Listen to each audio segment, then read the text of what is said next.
Hello everyone, welcome to Ivy Gate Studio. This is Thomas Kinkade, inviting you to take a moment and see a brand new painting, in this case my painting Christmas Cottage. Of course, home is so important to me. I grew up in the little town of Placerville, California, and when I was growing up, life was very simple. It was before the internet and a lot of the other things today that we take for granted. No cell phones to interrupt you. Life was a lot simpler.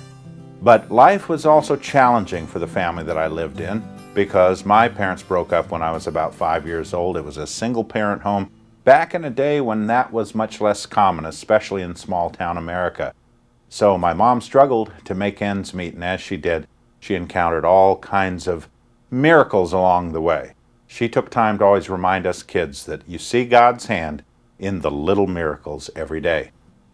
Now, many of you may be aware that I have been working on my first ever Thomas Kinkade movie. And of course, every great Christmas story has to have a miracle. And in this story, the miracle came through my mentor and dear friend, a man named Glenn Wessels, who was an amazing painter who retired at age 80 to live in the little town of Placerville. And I became his apprentice, his helper. Well, he did more than pass on wisdom. In fact, one year, he gave our family a wonderful painting that he created.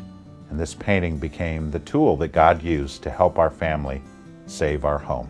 A true Christmas miracle. And this is the chance that I have to celebrate the story of a miracle that really changed my own life. Of course, I've always talked about my paintings as being messengers in the home. I create a painting and it goes into a home bringing a comforting message. Of course, this painting is in a way a piece of history in that it celebrates the home that I grew up in. It also celebrates my love of Christmas.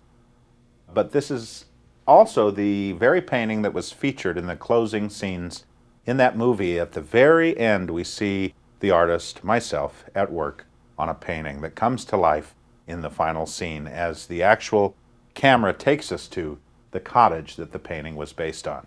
And so, as a sneak preview for our up-and-coming movie, I present the painting for all my collectors to enjoy, entitled Christmas Cottage.